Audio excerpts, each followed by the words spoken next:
Why? Why? Why Bengal is targeted? What to speak if I don't speak to you? And this is a fact. मैं जिंदगी भर struggle किया, इसका बाद जब पावर में आया, मनमोहन जी जाने के बाद बीजेपी आया, जो दिन से बीजेपी आया, as a matter of courtesy I met so many times to Honorable Prime Minister because he's chair, Home Ministers, so that's why I came with them. There are so many. Please see in your own eyes and then you give your judgment. নমস্কার বন্ধুরা, আপনারা দেখছেন perfect politics, সাদা বাংলায় রাজনীতির কথা। বন্ধুরা, মমতা বন্দ্যোপাধ্যায় দিল্লি গিয়ে হারে হারে টের পাচ্ছেন যে তিনি কি গাড্ডায় পড়েছেন, কতটা হাঁটু জলে তিনি পড়েছেন সেটা এবার হারে হারে টের পাচ্ছেন।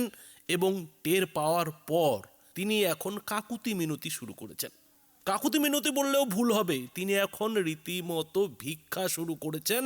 এখন তিনি কেন্দ্রীয় সরকারের কাছে, ইলেকশন কমিশনের কাছে তার প্রতি একটু সহানুভূতি ভিক্ষা করছেন যে তার সঙ্গে এটা কেন করা হচ্ছে, তাকে কেন এভাবে বঞ্চনা করা হচ্ছে, তার কাছ থেকে কেন ভোটের 6 মাস আগেই রাজ্যের ক্ষমতা কেড়ে নেওয়া হচ্ছে।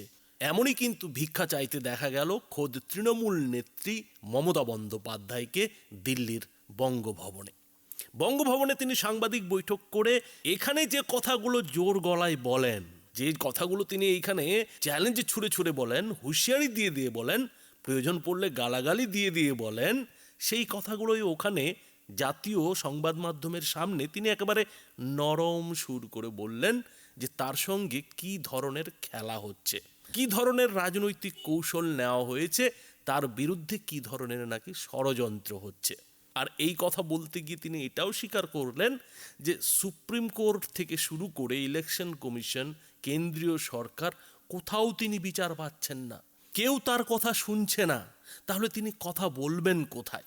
আর সেই জন্যই নাকি তিনি দিল্লিতে গিয়ে জাতীয় সংবাদ মাধ্যমের সামনে সাংবাদিক বৈঠক করছেন এবং সেই সংবাদ মাধ্যমের সামনেই তিনি বিচার চাইছেন। আর এইসব কথা যখন পিসিমণি বলছেন, ঠিক তার পাশে বসে রাজপুত্র মানে তৃণমূলের নাম্বার 2 অভিষেক বন্দ্যোপাধ্যায় থোতা মুখ ভোতা করে শুনছেন। যে রাজপুত্রকে পশ্চিমবঙ্গে কথায় কথায় নরেন্দ্র মোদী, অমিত শাহদের বিরুদ্ধে চ্যালেঞ্জ ছুটতে দেখা যায়, সেই রাজপুত্র দিল্লিতে গিয়ে একেবারে কোথাও যেন নিঝুম মেরে গেছেন, কোথাও যেন চুপ করে গেছেন, কোথাও যেন তার কথা হারিয়ে গেছে।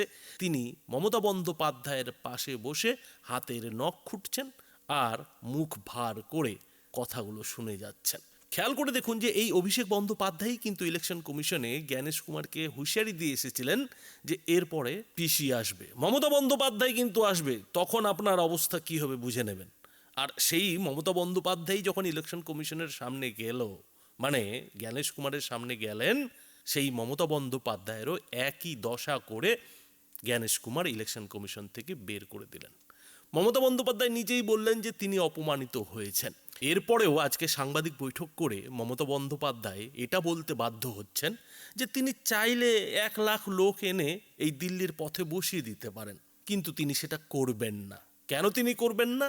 না, তিনি কেন্দ্র সরকার, ইলেকশন কমিশন সবার সঙ্গে সহযোগিতা করতে চান, তিনি সহযোগিতার হাত বাড়িয়ে দিতে চান।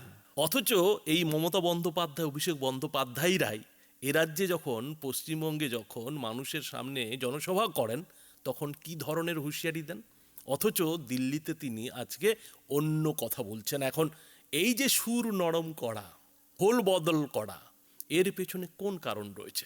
তো বন্ধুরা, রাজনৈতিক বিশ্লেষকরা যেটা বলছেন যে আসলে মমতা বন্দ্যোপাধ্যায় ভালো মতোই বুঝতে পেরেছেন যে তার পেছনে মোদী বিরোধীরাও এখন আর নেই।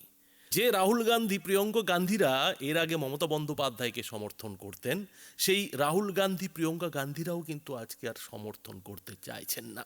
যে অখিলেশ যাদব এই পশ্চিমবঙ্গে কলকাতায় এসে মমতা বন্দ্যোপাধ্যায়ের সঙ্গে নবান্নে বৈঠক করেন, সেই অখিলেশ যাদবও কিন্তু দিল্লিতে মমতা বন্দ্যোপাধ্যায়কে খুব একটা পাত্তা দিচ্ছেন না। আর যারা দক্ষিণ ভারতের মোদী বিরোধী নেতা, তারা তো মমতা বন্দ্যোপাধ্যায়ের ধারে কাছেই ঘেঁষছেন না।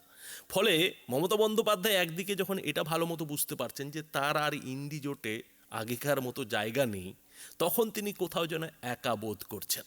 আর তার উপর মরার উপর খাড়ার ঘা হিসেবে এই যে ইলেকশন কমিশনের কঠোর অবস্থান পশ্চিমবঙ্গে এসআইআর নিয়ে, সেই অবস্থানটা যখন কোনোভাবেই মমতা বন্দ্যোপাধ্যায়, অভিষেক বন্দ্যোপাধ্যায়রা নড়াতে পারছেন না, তখন মমতা বন্দ্যোপাধ্যায় হারে হারে বুঝতে পারছেন যে তার কি দশা হতে চলেছে।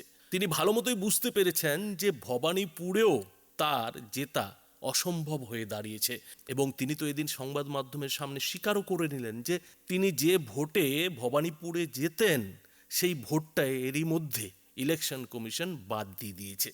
এবং শুধুমাত্র তার ভবানীপুর নয়, তৃণমূল যেই সব জায়গায় জেতে সেই সব জায়গা থেকেই সব থেকে বেশি করে নাম বাদ গেছে। এই যে এসআইআর হচ্ছে, সেই এসআইআর এর ফলে তৃণমূল নিয়ন্ত্রিত এলাকাগুলি থেকেই সব থেকে বেশি করে ভোটার বাদ দেওয়া হচ্ছে। আর এখানেই অনেকেই যেটা বলছেন যে তো মমতা বন্দ্যোপাধ্যায় স্বীকারোক্তি করে ফেললেন। কি স্বীকারোক্তি করে ফেললেন? মমতা বন্দ্যোপাধ্যায় এটা স্বীকার করে ফেললেন যে সত্যি সত্যিই যে তৃণমূল ভুয়ো ভোটে জিততো, সেটা কোথাও ঘুরিয়ে এদিন মমতা বন্দ্যোপাধ্যায়কে কার্যত ঢোক গিলে বলতে হলো। কেননা ইলেকশন কমিশন যে ভোটারদের নাম বাদ দিচ্ছে, সেই ভোটাররা তো হয় ভুয়ো না হয় মৃত। আর যারা কোনো তথ্যগত অসঙ্গতির কারণে নোটিশ পাচ্ছেন, তাদের তো নাম তোলার সুযোগ রয়েছে। সেই সঙ্গে প্রযুক্তিগত ত্রুটির কারণে আরও অনেক লোকের নাম বাদ রয়ে গেছে, তাদের এখনও এসআইআর এর নাম ঢোকানো সম্ভব হয়নি। আর সেই রকমই কিছু লোককে নিয়ে তিনি দিল্লি গেছেন। তো এই যে প্রযুক্তিগত ত্রুটি, এটা তো অস্বাভাবিক কোনো ব্যাপার নয়। কিন্তু মমতা বন্দ্যোপাধ্যায় যেভাবে এদিন তার ভবানীপুরের উদাহরণ দিয়ে, তৃণমূল নিয়ন্ত্রিত এলাকাগুলোর ভোটের মার্জিনের উদাহরণ দিয়ে এটা বলে ফেললেন যে সেখানেই নাকি বেশি করে ভোটার বাদ দেওয়া হচ্ছে, মানুষকে বাদ দেওয়া হচ্ছে, তার মানে তো তিনি এটাও ঘুরিয়ে স্বীকার করে নিলেন যে 2026-এ তার পক্ষে ভোটে জেতা সম্ভব হচ্ছে না। এসআইআর এর বিরোধিতায় তার কাছে যে শেষ অস্ত্রটা ছিল দিল্লি যাওয়া, দিল্লি গিয়ে ইলেকশন কমিশনের সঙ্গে বিরোধিতা করা, দিল্লিতে গিয়ে একটা হইচই বাঁধিয়ে দেওয়া, তিনি তো সবই চেষ্টা করলেন, সবই চেষ্টা করে দেখলেন, এমনকি তিনি সুপ্রিম কোর্টে মামলাও ঠুকলেন, কিন্তু সবেতেই তিনি হতাশ হলেন। সবেতেই তিনি বুঝতে পারলেন যে এই 2026-এর আগে যে এসআইআরটা হচ্ছে, সেই এসআইআর ঠেকানো তার পক্ষে সম্ভব না। আর সেই কারণেই কিন্তু তিনি এদিন আরও একবার এই এসআইআরকে সমর্থন করে এটা বললেন যে এটা 2 বছর ধরে যদি হতো তার কোনো আপত্তি ছিল না, এটা যদি ভোটের পরে করতো তাতেও কোনো আপত্তি ছিল না, ভোটের পরে 3 মাসে করতো তাতেও তিনি আপত্তি করতেন না, কিন্তু ভোটের আগেই কেন? আর এই কথাগুলো বলার মধ্যে দিয়েই মমতা বন্দ্যোপাধ্যায় নিজেই বুঝিয়ে দিলেন যে তিনি কোন প্যাচে পড়েছেন, তিনি কোন গাড্ডায় এই মুহূর্তে রয়েছেন। আর সেটা এখন তিনি হারে হারে অনুভব করতে পারছেন। আর অনুভব করতে পারছেন বলেই তার গতকালের যে লম্ফঝম্প, গতকালের যে অগ্নিমূর্তি, সমস্ত কোথাও যেন এদিন উধাও হয়ে গেল। তাকে কাকুতি মিনতি করতে দেখা গেল জাতীয় সংবাদ মাধ্যমের সামনে, যে সংবাদ মাধ্যমকে তিনি গদি মিডিয়া বলে লাগাতার আক্রমণ করেন, গদি মিডিয়া বলে লাগাতার বদনাম করেন।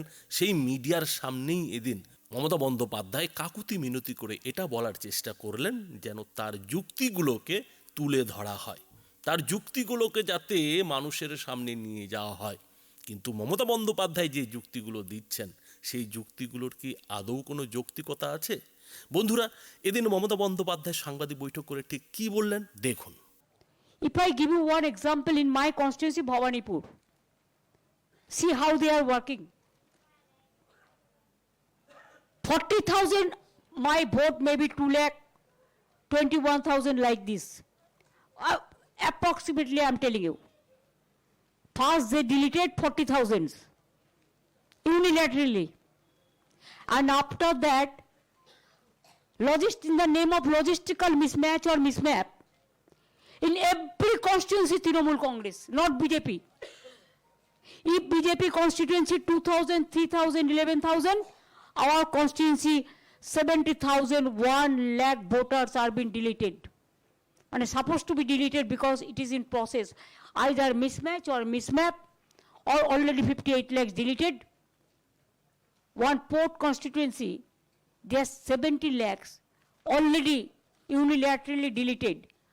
And Niaro Association, they gave a letter that you never ask us. We do not know anything about it.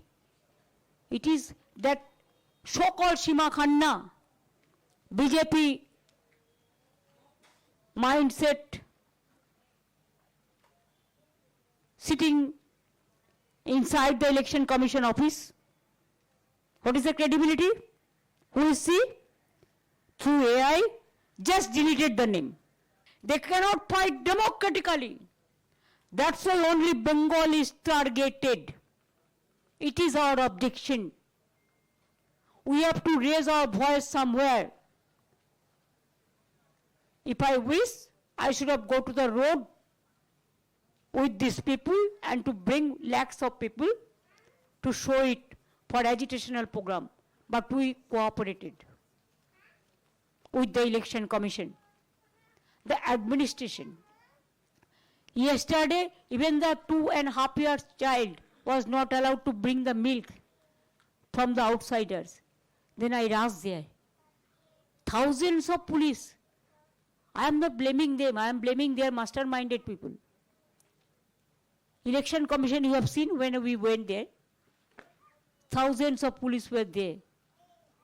Though I am not blaming them, it is not their fault. They are doing their duty.